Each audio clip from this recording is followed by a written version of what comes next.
करते हुए योग आसन प्राणायाम आदि करते हैं तब इसका पूरा लाभ होता है। तो मैं आपको आपकी जिंदगी के लिए छोटे छोटे कुछ 4 नियम बताना चाहता हूं और ये 4 नियम का पालन आप सब करिए। मैं आपको विनम्रतापूर्वक लेकिन विश्वास से कहता हूं कि ये 4 नियम का जो भी पालन करेगा जिंदगी में बीमारी और रोग उसको कभी आएंगे नहीं। परम पूजनीय स्वामी रामदेव जी खुद 40-45 साल से इन 4 नियमों का पालन करते हैं। आप भी अगर ये पालन करेंगे तो बहुत अच्छा होगा। मैं भी करता हूं मेरे जीवन। मैं पिछले 15 वर्षों से योग प्राणायाम करता हूं, उसके साथ कुछ नियम मैंने बनाए हैं, वो नियम का पालन करता हूं और वही नियम आपको बताना चाहता हूं। स्वामी जी पालन करते हैं, मैं करता हूं, हमारे लाखों योग शिक्षक करते हैं और इन नियमों का पालन करने से हमको इतना लाभ हुआ है कि कभी बीमारी आती नहीं। 15 साल से मैंने हर बार मेरा बीपी चेक किया, नॉर्मल है, शुगर नॉर्मल है, ट्राइग्लिसराइड्स नॉर्मल है, कोलेस्ट्रॉल नॉर्मल है। पिछले 15 साल में कभी सर्दी जुकाम भी नहीं हुआ, गला भी नहीं बैठा, कभी हॉस्पिटल नहीं देखा, कभी डॉक्टर के पास नहीं गए, क्योंकि जरूरत नहीं पड़ी। और वो जरूरत नहीं पड़ी क्योंकि हम निरोगी हैं, स्वस्थ हैं। ये निरोगी और स्वस्थ होने के लिए आयुर्वेद की एक छोटी सी जानकारी आपसे मैं शेयर करना चाहता हूं।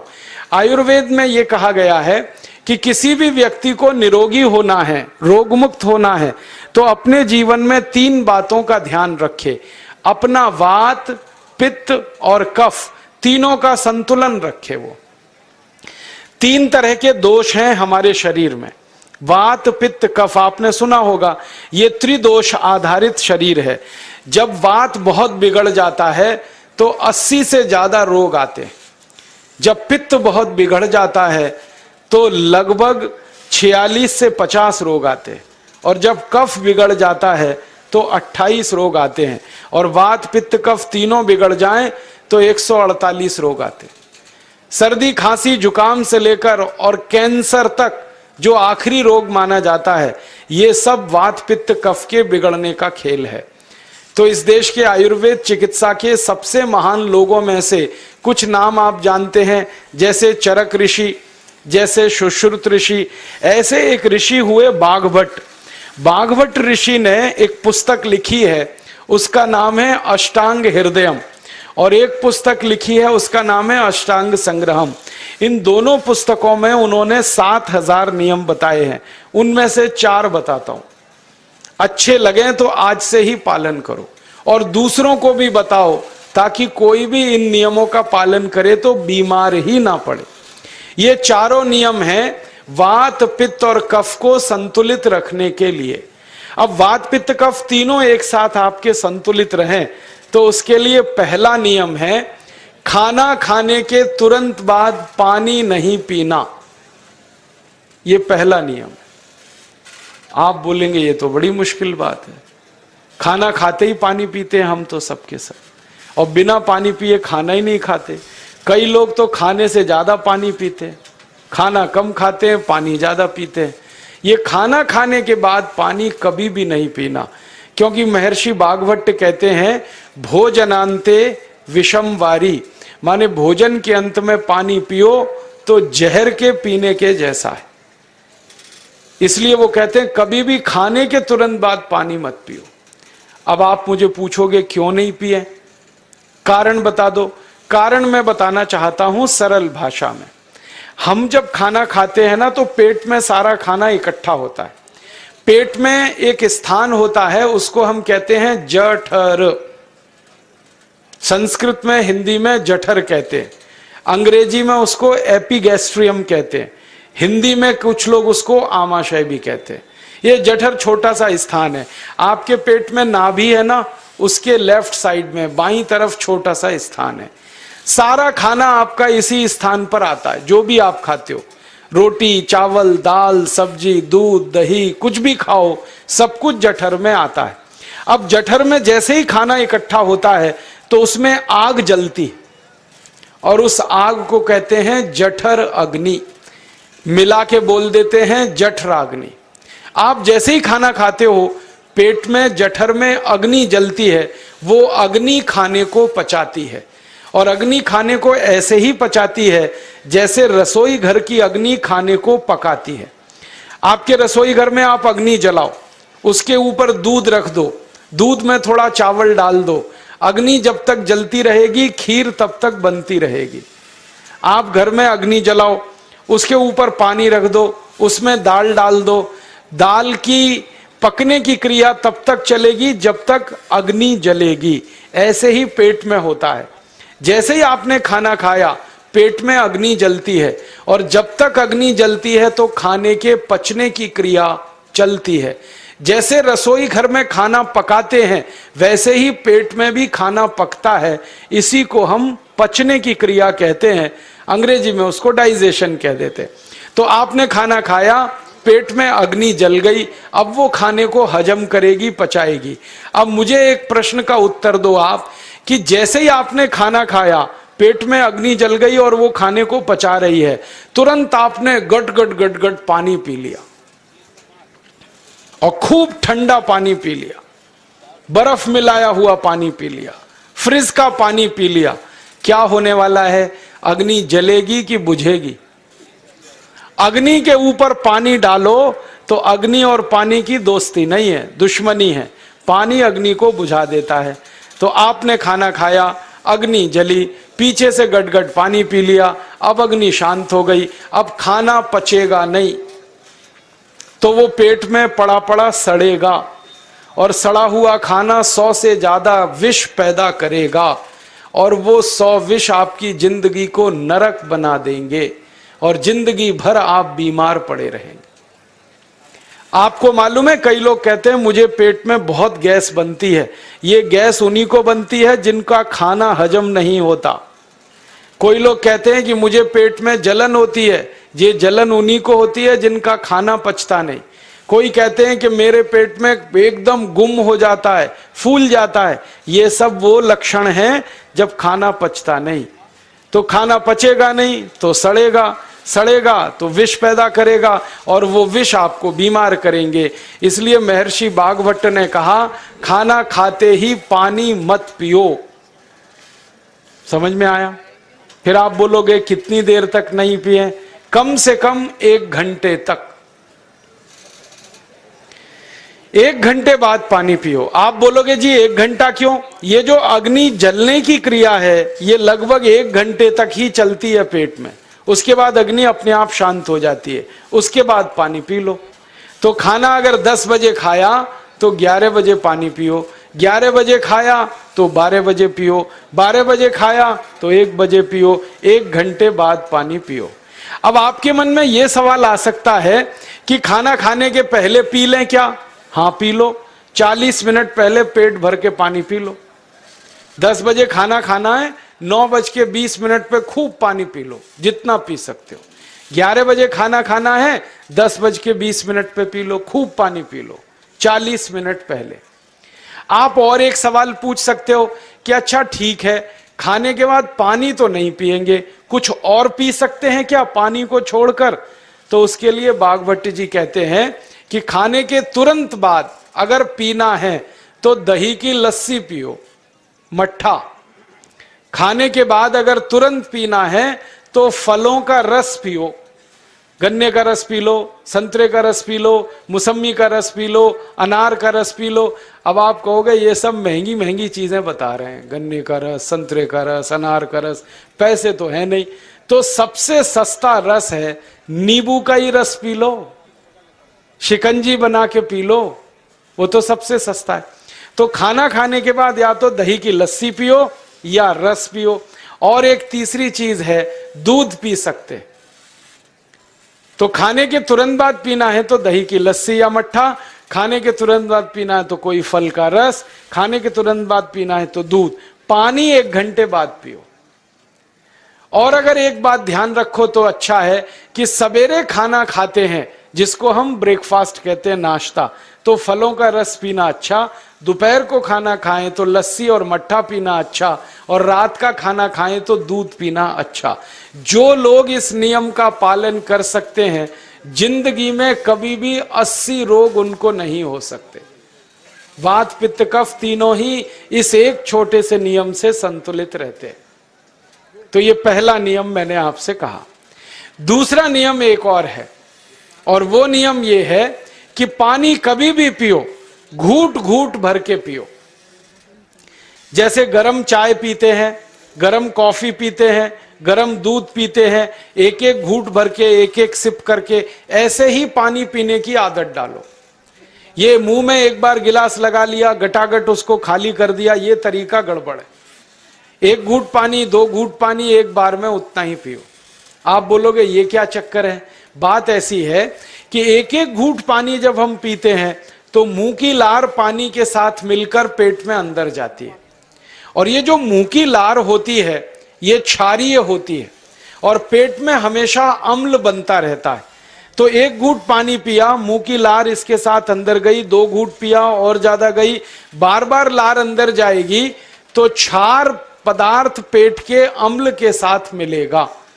पेट में अम्ल बनता है, मुंह में लार क्षारीय होती है। तो ये क्षार को अम्ल में मिला दिया जाए और ये अच्छे तरीके से मिलकर पेट में जाए तो कभी भी कोई व्यक्ति के पेट को अम्लता नहीं होती, एसिडिटी नहीं होती।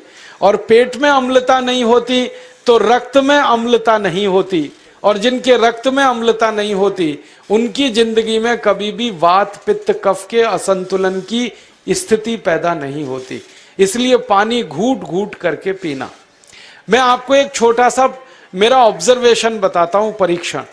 आप भारत देश में या दुनिया में कहीं भी जाओ, मनुष्य को छोड़कर पशु पक्षियों को देखना शुरू करो, वो पानी कैसे पीते।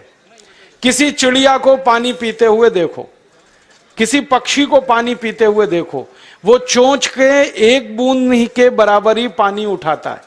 एक बार में एक बूंद पानी लेगा, फिर थोड़ी देर चोंच चलाएगा, फिर पिएगा, फिर दूसरी बूंद लेगा, फिर चोंच चलाएगा, फिर पिएगा, फिर तीसरी बूंद। एक एक बूंद पक्षी पानी पीता है। कुत्ते को पानी पीते हुए देखो, चाट चाट के पानी पीता है। शेर को पानी पीते हुए देखो, चाट चाट के पानी पीता है। जितने जानवर चाट कर पानी पीते हैं, जितने पक्षी एक एक घूंट पानी पीते हैं, किसी भी पक्षी और किसी भी जानवर को डायबिटीज नहीं है, किसी को अर्थराइटिस नहीं है, कोई पक्षी ओवरवेट नहीं है, कोई पशु ओवरवेट नहीं है। वो सब स्लिम और ट्रिम है, क्योंकि वो इतने होशियार हैं कि पानी चाट के पीते हैं या घूट घूट करके पीते। अब मुझे ये हैरानी होती है कि ये पशु पक्षियों को कौन सिखाता है? वो अपने जन्म से ये ज्ञान सीख के आते। उनका कोई गुरु नहीं है, उनका कोई विद्यालय नहीं है, उनके कोई प्रशिक्षण शिविर नहीं लगते, फिर भी उनको इतनी अकल है कि पानी घूट घूट पीना। और हम ये मनुष्य जिनके इतने गुरु, इतने विद्यालय, इतने कॉलेज, सीखने वाले, सिखाने वाले, और हम मूर्खों के मूर्ख गटागट गटागट पानी पीते रहते। तो पानी पीने का तरीका बदल दो, घूट घूट भर के पानी पियो। ये दूसरा नियम है। तीसरा नियम है कि जिंदगी में कितनी भी प्यास लगे, ठंडा पानी कभी मत पियो। बर्फ डाला हुआ पानी, फ्रिज में रखा हुआ पानी, वाटर कूलर का पानी जिसका तापमान बहुत कम है, ये कभी मत पीना। क्यों? क्योंकि शरीर आपका गर्म है और पानी ठंडा है। अब होता क्या है वो मैं समझाता हूं सरल भाषा में। पेट तो गर्म है, अब इसमें ठंडा पानी डाल दिया आपने, तो अंदर झगड़ा होता है। और झगड़ा क्या होता है? या तो पानी पेट को ठंडा करेगा या पेट पानी को गर्म करेगा। अगर पानी ने पेट को ठंडा कर दिया तो पेट के ठंडा होते ही हृदय ठंडा होता है, हृदय के ठंडा होते ही मस्तिष्क ठंडा होता है, मस्तिष्क के ठंडा होते ही आदमी ठंडा होता है, और आदमी ठंडा होते ही राम नाम सत्य होती है। आपको मालूम है, जब शरीर ठंडा पड़ जाता है तो घर में भी नहीं रखते, निकाल के बाहर सड़क पे रख देते। जो घर आपने बनाया अपनी मेहनत से, शरीर के ठंडा पड़ते ही निकाल बाहर करते हैं उस घर में से, और फिर चिल्लाने लगते हैं, लेके जाओ, जल्दी लेके जाओ, इसको जला के आओ। माने ठंडे शरीर की इज्जत नहीं है। तो ठंडा पानी क्यों पी रहे हो भाई? बंद कर दो। कोई जानवर ठंडा पानी नहीं पीता, कोई पक्षी नहीं पीता। तो आप ये ठंडा पानी पीना बंद करो, सादा पानी पीना शुरू करो। और गर्मी के दिनों में बहुत अगर आपको तकलीफ है तो मिट्टी के घड़े का पानी पी लेना, फ्रिज का और बर्फ का नहीं पीना। ये तीसरा नियम है। और चौथा और आखिरी नियम है कि आप सवेरे ही सवेरे जब सोकर उठते हो तो सबसे पहले पानी पियो। जैसे ही आपकी आंख खुल गई तो पहले 2-3 गिलास पानी पी लो, उसके बाद आप टॉयलेट में जाओ। उठते ही पानी पियोगे तो 2 फायदे हैं। पहला फायदा यह है कि पानी पेट में जाकर बड़ी आंत को साफ करता है, और जैसे ही बड़ी आंत की सफाई होगी पेट पे दबाव पड़ेगा और आप संडास घर में जाएंगे, 2-3 मिनट में पेट आपका साफ हो जाएगा। जिनका पेट सुबह एक बार में साफ हो जाता है उनकी जिंदगी में कभी रोग नहीं आता। इसलिए सुबह सुबह उठते ही पेट साफ होना जरूरी है। और उठते ही पानी पियोगे तो मुंह की जो लार है वो पानी के साथ मिलकर अंदर जाएगी। सुबह पेट में एसिड की मात्रा ज्यादा होती है, इसलिए लार का पेट में जाना बहुत जरूरी है। इसलिए सुबह उठते ही पानी पीना बहुत जरूरी है। ये 4 नियम हैं आयुर्वेद के। पहला नियम, खाना खाने के 1 घंटे बाद पानी पीना। दूसरा नियम, पानी को हमेशा घूट घूट भर के पीना। तीसरा नियम, कभी भी जिंदगी में ठंडा पानी नहीं पीना। और चौथा और आखिरी नियम, सवेरे उठते ही सबसे पहले पानी पीना। 4 नियमों का पालन जो भी अपने जीवन में कर सकता है वो वात पित्त कफ तीनों को संतुलित रख सकता है। और जिसका वात पित्त कफ संतुलित है उसके जीवन में बीमारी नहीं आती है। और जो बीमार नहीं पड़ते हैं वो स्वस्थ और तंदुरुस्त और सुखी रहते हैं। उनकी जिंदगी का खर्चा कम होता है और देश का भी बहुत सारा पैसा बचता है। आपको शायद मालूम है या नहीं, 1 साल में हम जब बीमार पड़ जाते हैं भारतवासी तो साल का करीब 6 लाख करोड़ रुपया हमारा खर्च हो जाता है उन बीमारियों का इलाज करने में। इसलिए इतना पैसा फालतू में हम खर्च करें हर साल 6 लाख करोड़, ये बहुत बड़ी रकम है। इससे बेहतर यह है कि हम बीमार ही नहीं पड़ें और स्वस्थ रहें, सुखी रहें। और ये 6 लाख करोड़ का जो खर्चा हम करते हैं बीमार पड़ने पर, अक्सर ये एलोपैथी की दवाएं खाने में खर्च होता है। और जो एलोपैथी की दवाएं हम खा रहे हैं जैसे paracetamol, Baralgan, butazone, oxyphenbutazone, aspirin, Disprin, Novalgin, ये सब ऐसी खराब दवाएं हैं जो दुनिया के देशों में 20 साल पहले बंद हो चुकी हैं, भारत में धड़ल्ले से बिक रही हैं और हमको बीमारियों से ज्यादा गंभीर बीमारियों में फंसा रही। ज्यादातर दवाएं जो आप खाते हो वो किडनी खराब कर देती हैं, लीवर खराब कर देती हैं, आंतों में घाव कर देती हैं, विकलांगता आ जाती है, पैरालिसिस हो जाता है, ब्रेन हेमरेज हो जाता है, हार्ट अटैक आ जाता है। दुनिया में लगभग इस समय 84,000 दवाएं बिकती हैं और आपको सुनकर हैरानी होगी उनमें से मात्र 117 दवाएं हैं जो काम की हैं, बाकी सब बेकार की दवाएं हैं। उन बेकार की दवाओं को खाकर हम 6 लाख करोड़ खर्च करते हैं। ये बहुत दुख और अफसोस की बात है। और ये 6 लाख करोड़ का खर्चा समाज के वो लोग करते हैं जिनको जिंदगी में हर समय अपना आर्थिक स्थिति को देख के चलना पड़ता है, जिनकी आमदनी बहुत नहीं है, जिनके घर में आमदनी के बहुत ज्यादा साधन नहीं है, उनको ये पैसा खर्च करना पड़ता है। तो कई बार क्या होता है, किसी का घर बिक जाता है, किसी का खेत बिक जाता है, किसी के घर के गहने गिरवी रख जाते हैं, किसी को कर्ज लेना पड़ जाता है, किसी को कर्ज लेकर दोबारा कर्ज लेना पड़ जाता है।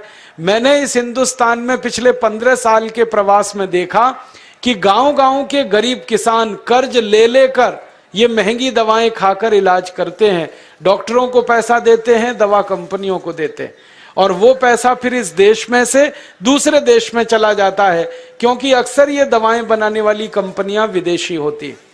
तो हम 6 लाख करोड़ खर्च करें अपने खून पसीने की कमाई का, उससे अच्छा ये है बीमार ही ना पड़े, दवा खाने की जरूरत ही ना पड़े, तो हम सुखी रहें, स्वस्थ रहें। तो योग प्राणायाम करें, 4 नियमों का जीवन में पालन करें, बहुत आसान है आपके लिए। और अब एक छोटी सी एक बात और आप, उम्मीद है दोस्तों आपको हमारी ये वीडियो फायदेमंद लगी होगी। दोस्तों अगर आपको हमारी ये वीडियो फायदेमंद लगे तो आप अपने दोस्तों से जरूर शेयर करिएगा। लाइक एंड कमेंट करके इस वीडियो के बारे में आप अपनी राय भी जरूर दें। और हाँ दोस्तों, हमारे YouTube चैनल को सब्सक्राइब करना ना भूलें। Thanks for watching.